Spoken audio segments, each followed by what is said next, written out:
Hari igihe uzabyuka usanga isi yandutse cyane, imodoka zitwara abantu zonyine ku mihanda nta mushoferi urimo, inganda zigakora kandi zigakora neza cyane, zigakora mu bushobozi buhambaye kandi nyamara nta bakozi benshi barimo. Usanga imashini cyangwa se computer zifite ubwenge bwa AI, aho zijya ziyandikisha inkuru ndetse zigakora n'indirimbo ndetse zigasubiza ibibazo by'abantu bigiye bitandukanye. Mu duce dutandukanye tw'isi yacu rero, imirimo abantu bari basanzwe bakora irimo kugenda ihinduka cyane. Hari imirimo igenda ishira burundu, ariko rero hari n'indi mirimo iri kugenda ivuka, iri kugenda ivumburwa vuba cyane. Ibi rero bigatuma abantu benshi twibaza ikibazo gikomeye cyane kigira kiti: ese imashini zizadusimbura? Ese abantu benshi bazakomeza kugira akazi nk'uko byari bisanzwe biriho? Hari ikintu abantu benshi tutaramenya. Amateka y'ikoranabuhanga nuko atwigisha ibintu bikomeye cyane. Ikintu gikomeye cyane atwigisha ni iki: nuko buri gihe iyo habaye impinduka nini cyane mu ikoranabuhanga, abantu benshi baratinya. Urugero, igihe amashanyarazi avumburwaga, abantu baratinye ko imirimo izashira, batinye ko bazabura akazi, batinye ko bazabura icyo gukora, batinye ko bazabaho nabi, batinye ko bagiye gupfa. Ariko se niko byagenze? Icya kabiri, igihe mudasobwa zazaga cyangwa se computers zazaga zigatangira gukoreshwa, zitangira gukora imirimo igiye itandukanye, abantu ubwo baratinye, bagize ubwoba ko bazabura akazi. Ese byagenze biti? Igihe internet yatangiraga gukwira ku isi, abenshi batekereza ko abantu benshi bazabura akazi, bakabura imibereho, bakabura uko bakora, bakabura uko baramuka. Igitangaje cyane mu mateka y'ikoranabuhanga rero no kurivana imirimo imwe n'imwe, ariko nubwo rikuraho imirimo imwe n'imwe, rizanaho indi mirimo mishya kurushaho. Uyu munsi turi mu gihe gikomeye cyane, turi mu kindi gihe gikomeye cyane, igihe twita igihe cy'ubwenge buhangano cyangwa se artificial intelligence, uyite AI. AI ni artificial, naho AI ni intelligence.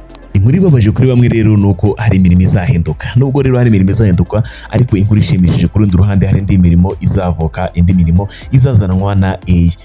Nubwo AI izandura ibintu byinshi cyane, nubwo AI igiye kuzaba ikintu kigiye guhezandura imirimo myinshi cyane igiye itandukanye, hari imirimo izakomeza coexisting, hari imirimo izakomeza kubaho, hari indi mirimo izavuka. Ari nabyo tugiye kuganiraho kuri ino video, nibyo tugiye kurebera hamwe muri video y'iminota mike cyane. Ariko ikintu cy'ingenzi nagusaba, ikintu cy'ingenzi cya mbere nagusaba nuko ubanza gukanda aho ngaho handitse subscribe nimba utarayikanda, niba uri mushya ku ino YouTube channel, kugira ngo tujye dukomeza kubana nkugezaho ibiganiro bigiye bitandukanye gatano kuri kagenzi kako. Nabundi nje nitwa Kamanzi. Artificial intelligence cyangwa se AI ni bumwe mu buhanga bukomeye cyane abantu bakoze mu mateka yabo. AI ishobora gukora ibintu byinshi cyane byasabwa ubwenge bw'umuntu, byasaba ko hari umuntu uhagera, ariko AI ikaba yabasha kubikora. Ishobora kumenya amasura y'abantu, AI ishobora gukora guhindura indimi mu masegonda make cyane. AI ishobora kwandika inkuru, ishobora gukora amashusho cyangwa se gusubiza ibibazo bikomeye bigoye ku muntu yasubiza ku bwenge bwe. Ibi rero bituma ibigo byinshi ku isi bishobora gushora amafaranga menshi cyane ashoboka muri ikoranabuhanga rya AI bya artificial intelligence. Inganda ziri kugenda zihinduka cyane, ndetse mu bigo byinshi, ibiro byinshi byatangiye gukoresha porogaramu zifata ibyemezo zishingiye ku makuru. Iki ngiki ni nacyo AI ikora basic, nicyo kintu cya mbere ishobora gukora mu byo AI ishobora gukora. Ibikorwa byinshi bisanzwe bikorwa n'umuntu ubu ngubu bishobora gukunda ko AI imashini zabikora kandi zikabikora neza ugereranyije n'abantu. Imashini zikora vuba, imashini zikora neza, kandi imashini nta nubwo zinanirwa. Ibi rero bigategura kuri cya kibazo twatangiye twibaza, ngo ese imashini zigiye kudusimbura? Nubwo rero bimeze bityo, nubwo imashini zishobora gukora ibintu bingana gutyo, hari ibintu bimwe na bimwe imashini zitashobora gukora neza nk'abantu nk'uko we ushobora kubikora. Wenda nko gutekereza mu buryo bwihariye, kumva amarangamutima y'abandi bantu, gufata ibyemezo bivuye mu buzima busanzwe, ndetse n'ibindi bitandukanye umuntu ashobora gukora AI itashobora gukora. Ibi rero kuba AI itabasha kubikora, bivuze ko hari indi mirimo myinshi izakomeza kubaho AI itashobora gukora. Hari imirimo myinshi isanzwe ikorwa ubu ngubu itazigera ihinduka, izakomeza kubaho. Akaba ari no mpamvu ngiye kukubwira imirimo izakomeza kubaho. Reka duhere ko ino mirimo izakomeza kubaho, nyuma turaza kuza gusoreza ku mirimo AI izazana ku isi. Ahambere reka duhere mu rwego rw'ubuvuzi. Burya abaganga, abaforomo, ababaga ni abantu bazakomeza kuba ab'ingenzi cyane mu isi yacu. AI rero ishobora kugufasha gusuzuma indwara zitandukanye cyangwa se ikaba yasoma amakuru y'abarwayi, ariko gufata icyemezo, kuvura umuntu bisaba uburyo ubunararibonye muwe, bisaba ubushishozi ndetse n'ubwenge. Iyo umuntu arwaye cyangwa se afite ubwoba, ntaba akeneye imibare gusa, ntaba akeneye cya kintu kimeze nk'ikimashini kiza kumubwira ngo urafata imiti gutya na gutya bigenda gutya bikire, ahubwo bakeneye umuntu, wa muntu uzamwumva. Bakeneye wa muntu uzaza bakicarana, akamubwira ikibazo afite, akamwumva ndetse akamuvura akoresheje uko kumwumva, bidasabye ko hakenerwa imashini. Niyo mpamvu rero abaforomo, abaganga b'indwara zo mu mutwe ndetse n'abaganga basanzwe bazakomeza kuba abantu b'ingenzi cyane muri ubu buzima ku isi yacu. Akazi ka kabiri ni akazi k'abarezi cyangwa se akazi k'abarimu. Burya abarezi nabo ni ingenzi cyane. Ikoranabuhanga rero rishobora gutanga amasomo kuri internet, ariko buryo umwarimu si wigisha gusa amasomo ngo aze yigishe amasomo umwana gusa, ahubwo umwarimu afasha n'umwana gutekereza neza, afasha abanyeshuri kubona inzozi zabo, afasha abanyeshuri kuba bakitahuraho ejo hazaza habo. Niyo mpamvu abarimu bazakomeza kugira uruhare runini mu kubaka ejo hazaza. Gusa bashobora kugabanuka, ariko abarimu nabo bazaba bafite uruhare runini cyane mu kubaka ejo hazaza.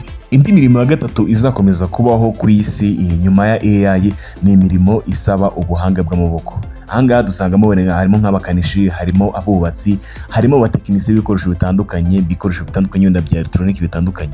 Ni ukuvuga ngo iyo igikoresho cyapfuye cyangwa se cyangiritse mu buzima busanzwe, akenshi bisaba umuntu ubasha kugikora, umuntu uzi kugikora, umuntu uzi gukora ibijyanye na reparation cyangwa se no gukora ibikoresho akoresheje amaboko, akabasha kuba yagikora neza kugira ngo agikosore. Bivuze ko rero umuntu uzi gukora ibijyanye n'imirimo y'amaboko nk'umukanishi, ukabasha kuba yarepara imodoka, akabasha kuba yakora ibintu mu buryo bw'amaboko, ibi ngibi AI ntabwo ishobora kubikora. AI ishobora kuba yakugayidinga, akaba yakubwira uko uri bukore, ariko ntabwo AI ntabwo yabikora yaza kubikora, ahubwo bikeneye kugira ngo wowe ubikore, wowe uri interest usobanukiye kubikora, ubashe kuba wabikora. Bivuze ngo abantu bakora imirimo y'amaboko rero ijyanye n'imyuga nko gusudira, imirimo y'amaboko, ubukanishi, ubutekinisiye ndetse n'indi mirimo itandukanye y'amaboko, nabo akazi kabo kazakomeza kuba gakora neza cyane, kandi bazaba bakenewe kugira ngo bubake ejo hazaza. Undi murimo wa kane uzakomeza kubaho ni umurimo w'ubuhinzi ndetse n'ubworozi. Uko isi ikomeje kugira abaturage benshi, ni nako twese dukeneye kurya. Bivuze ngo ubuhinzi buzakomeza kubaho. Ubuhinzi bwo guhinduka bwo buzahinduka bujyanye n'ikoranabuhanga, aho ubuhinzi buzakoresha tekinoloji zigiye zitandukanye, aho hazibandwamo ibintu bijyanye n'amadrones, amasensors ndetse n'imashini zigiye zitandukanye zikoresha ama AI. Ariko ubuhinzi bwo buzakomeza kubaho, buzakomeza gusavinga abantu. Akangaka ni akazi kazagira umusaruro ukomeye cyane, ndetse bazaba bakeneyemo abakozi benshi. Ubumenyi rero bw'ubuhinzi buzagoma ari ingenzi cyane muri iki gihe. Uko imirimo imwe igenda ihinduka, indi mirimo igenda ivuka, nk'uko twagiye tubivuga haruguru. Ese wari wabyuka ugafata telefone yawe cyangwa se computer yawe ukaba wabaza AI, tuvuge n'urugero wenda ChatGPT, ukayibaza ibintu runaka ikagusubiza ibintu bipfuye, nawe ubwawe ukabona ko ibintu gusubije koko bitajyanye n'ibyo uyibajije? Rimwe na rimwe abantu benshi dutangiye kuyiblaminga, tukangira ko bazi kuduhereza ibisubizo bibi, tukayituka ngo ni ikigoryi n'iki, ndetse rimwe na rimwe tugatuka n'abantu bayikoze ko bakoze ikintu cy'ubugoryi gisuka isi.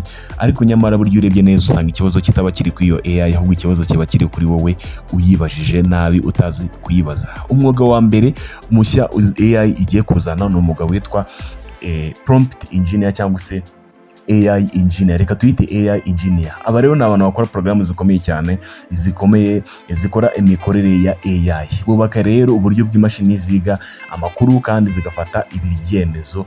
Ubu ni uburyo bwubakwa n'aba bantu. Bivuze ngo rero uru rwego ruzakomeza gukora cyane mu myaka iri imbere, ku buryo abantu bazaba bakenewe niba abantu bazaba bazi gukora izi porogaramu zishobora gukoresha AI, cyangwa se bakaba ari abantu bashobora kuba bazi uburyo babaza AI, imibarize ya AI, uburyo ushobora kubaza AI ikaguha ibisubizo biri appropriate, bikenewe kandi bi reflecting ku kibazo wayibajije, bitanga igisubizo kirambye kiza gukemura ikibazo gihari bitewe n'uko wayibajije. Bivuze ngo abantu benshi rero basanzwe bakoresha AI ariko ntabwo bazi kuyibaza rero kugira ngo uhereze ibisubizo biri correct, bimeze neza, bisaba kuba uzi icyo twita AI prompting cyangwa se AI engineering.